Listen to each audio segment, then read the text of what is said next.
America దానికి నిధులు ఇచ్చింది, దీనికి నిధులు ఇచ్చింది, దానికి ఖర్చు పెడుతోంది, దీనికి ఖర్చు పెడుతోంది అని చెప్పుకునేవాళ్ళు. అదంతా దుబారా అంటూ ఆరోపిస్తూ ఆ దుబారాలు నేను వస్తే ఆపుతానని చెప్పిన ట్రంప్ చేత ఆ పని చేపిస్తానని చెప్పినటువంటి ఎలన్ మాస్క్ ఇప్పుడు అమెరికాలో కీలక పాత్ర పోషిస్తుంటే ప్రపంచంలో బెత్తరపోవడం వాళ్ళ వంతు అవుతుంది.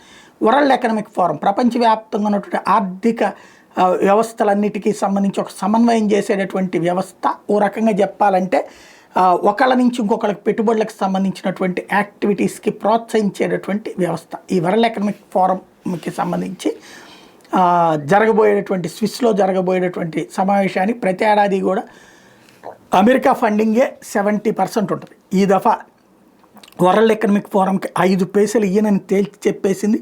డిఓజీ ఏదైతే దుబారా నియంత్రణ కోసం అని చెప్పి ఎలన్ మాస్క్ నేతృత్వంలోని బృందం ఉందో వాళ్ళు ట్రంప్కి చెప్పారు $52 మిలియన్ పే చేయాల్సింది వరల్డ్ ఎకనామిక్ ఫోరంకి, అనవసరం, అది డబ్బులు దండగా అని చెప్పేసి. దాంతో ట్రంప్ కూడా ఓకే బ్లాక్ అన్నాడు. దాంతో ఇప్పుడు వరల్డ్ ఎకనామిక్ ఫోరంకి డబ్బులు ఇవ్వకుండా ఆగిపోతుంది. అది అమెరికాకి మిగిలింది. అదే సందర్భంలో ఆయా దేశాల పారిశ్రామికవేత్తలు లేదా ఆయా దేశాలకు సంబంధించినటువంటి వాళ్ళకి ఇప్పుడు తలనొప్పి అన్నమాట.